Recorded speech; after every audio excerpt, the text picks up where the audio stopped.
दोस्तों, हमें खत्म करने के लिए, हमें कमजोर करने के लिए कैसी कैसी साजिशें रची जाती है।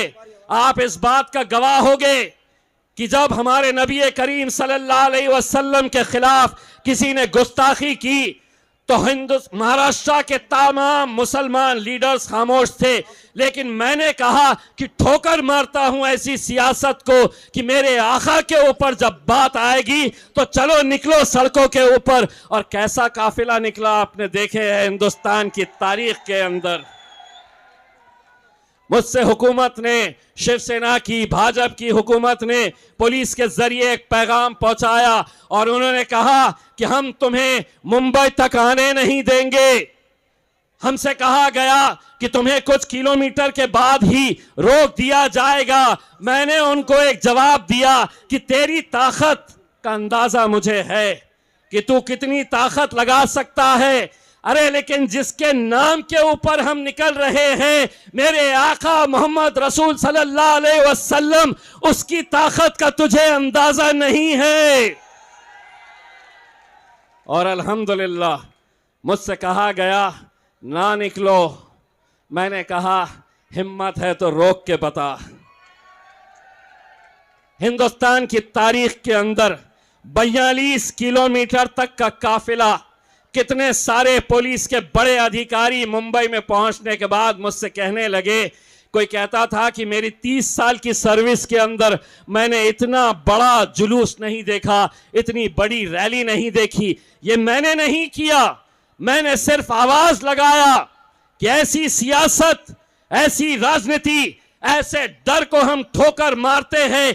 अगर हमारे आका के नाम के ऊपर अगर इम्तियाज जलील की जान भी चली जाए तो मैं अपने आप को फख्र महसूस करूंगा। अल्हम्दुलिल्लाह निकले, सिर्फ एक आवाज लगाई और आवाज सिर्फ यही थी कि तेरा मेरा रिश्ता क्या, ला इलाहा इल्लल्लाह, तेरा मेरा रिश्ता क्या, ला इलाहा इल्लल्लाह। क्यों पीछे वालों का नहीं है क्या? जो कुर्सी पे बैठे हुए हैं, आपका हमारा उनका रिश्ता नहीं है क्या? बोलो जोर से, हाथ ऊंचा करके, तेरा मेरा रिश्ता क्या, ला इलाहा इल्लल्लाह, अरे तेरा मेरा रिश्ता क्या, ला इलाहा इल्लल्लाह, तेरा मेरा रिश्ता क्या, ला इलाहा इल्लल्लाह, अरे तेरा मेरा रिश्ता क्या। ला इलाहा इल्लल्लाह।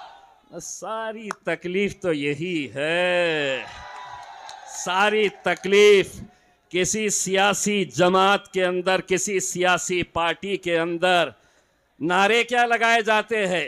राहुल गांधी तो बैठे हैं अपने लोग, जिंदाबाद जिंदाबाद जिंदाबाद, केजरीवाल जिंदाबाद जिंदाबाद। हमारे पास कोई नेता नहीं है, हमारे पास हमारा भाई है जिसका नाम है असदुद्दीन अवैसी। नेता नहीं है, हमारा भाई है। और हम आज अल्हम्दुलिल्लाह इतनी हिम्मत रखते हैं कि दिल्ली की सरजमीन के ऊपर आकर हम ये नारा दे सकते हैं जो कोई और नहीं दे सकता, तेरा मेरा रिश्ता क्या, ला इलाहा इल्लल्लाह, तेरा मेरा रिश्ता क्या। ला इलाहा इल्लल्लाह।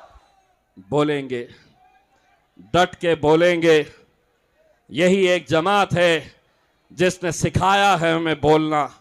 और जब से असदुद्दीन अवैसी साहब सियासी मैदान के अंदर, आज कश्मीर से कन्याकुमारी तक जब बोलते हैं तो उन्होंने यही बात सिखाई है कि बोलो, हक की बात बोलो, जो नाइंसाफी हो रही है उनके लिए खड़े रहो, लड़ो, उनके लिए आवाज दो। मैं आप लोगों से, मेरे भाई, मैं हाथ जोड़कर एक भाई एक बेटे की हैसियत से मैं आप लोगों से अपील करने के लिए आया हूं। इस बार हमारा सर शर्मिंदगी से झुकने मत देना। बहुत हिम्मत करके हमने ये फैसले लिए हैं। बहुत इल्जाम हम पे ऊपर लगाए जाएंगे, बहुत बातें हमसे कही जाएगी। ये इलेक्शन मेरे भाई, ये इलेक्शन महर ताहिर हुसैन का नहीं है, शादाब का नहीं है, उनकी बेटी का नहीं है। आप तसव्वुर करिए मेरे भाई, कैसे 5-5 साल बिना किसी जुर्म के साबित हुए जेलों के अंदर बंद है। आज कम से कम अगर ये जीत कर आ जाते हैं तो अगली बार जब ऐसा कोई मामला आएगा तो पुलिस खुद कहेगी, सरकार खुद कहेगी, अमित शाह और नरेंद्र मोदी खुद कहेंगे कि इनको बाहर करो, इनको जेलों में मत डालो। अगर जेल में डाले तो ये एमएलए बनकर बाहर निकलते हैं। समझो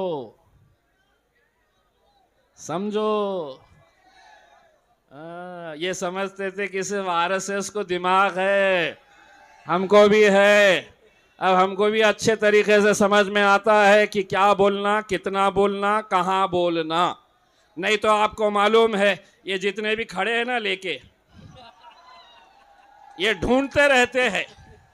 जब भी हम गए, असद साहब आए, तकरीर 1 घंटे की रहो, ढूंढते हैं कि 30 सेकंड का मसाला कुछ मिलता है क्या, और अगले दिन दनादन बस 30 सेकंड के वही मसाले के ऊपर चलता है। लेकिन मेरे मीडिया वाले भाइयों,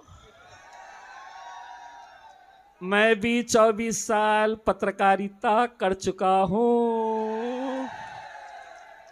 अब मुझे मालूम है कहां क्या बोलना। आधा हम बोलते, आधा पब्लिक बोलती। अब जैसा जो लोग इस मुल्क के अंदर फिजा खराब कर रहे हैं, अब हम उनके बारे में आधा हम बोलेंगे, आधा ये बोलेंगे। सभी का खून शामिल है यहाँ की मिट्टी में, सभी का खून शामिल है यहाँ की मिट्टी में। ये मुल्क हमारा है। कौन बोला है वो हमारा है?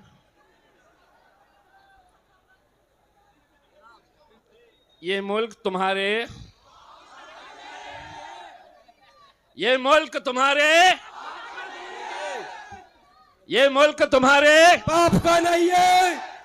बाप की जागीर नहीं है, बाप की जागीर। अब ये केस मेरे पे बना सकते क्या? नहीं बना सकते। आधा अपुण बोले, आधा ये बोले, तो इनके हाथ में क्या लगा? इसको क्या बोलते?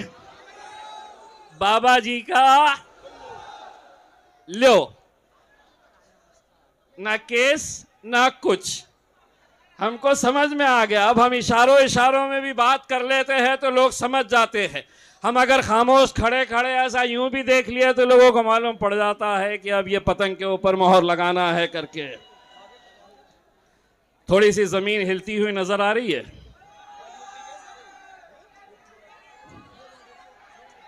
शेर की आहट सुनाई दे रही है।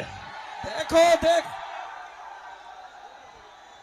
देखो कौन आया, देखो कौन आया। MIM party, MIM party, MIM party. हमारी दिक्कत यह है कि जब भी असद साहब आके जलसा लेके चले जाते हैं तो आम आदमी पार्टी और कांग्रेस के अंदर जो मुसलमान लीडर है ना, वो अपने कैंडिडेट को बोलते नहीं भाई अभी बहुत ज़्यादा खर्चा करना पड़ेगा, बहुत पब्लिक आ गई थी करके। ये अलग अलग अपनी जेबें भरते रहते हैं उसके अंदर। उनको क्या मालूम है कि हमारे कैंडिडेट के लिए हमारी आवाम उठाती है। शेर आया, शेर आया। कौन आया, कौन आया? शेर आया। कौन आया, कौन आया? शेर आया, शेर आया। अरे कौन आया, कौन आया? शेर आया, शेर आया। कौन आया, कौन आया? शेर आया, शेर आया। गाड़ी आ गई, वो भी आ रहे हैं, जमीन हिल रही है। और इंशाल्लाह वो जैसे ही आएंगे, क्योंकि 9:20 हो चुके हैं, हम असद साहब को ज्यादा वक्त देना चाह रहे हैं। मैं ज्यादा वक्त ना लेते हुए, देखो कौन आया। शेर आया, शेर आया। देखो कौन आया। शेर आया, शेर आ गया। जिंदाबाद। कौन आया, कौन आया? शेर आया, शेर आया। कौन आया, कौन आया? शेर आया, शेर आया। बहुत बहुत शुक्रिया। आखिर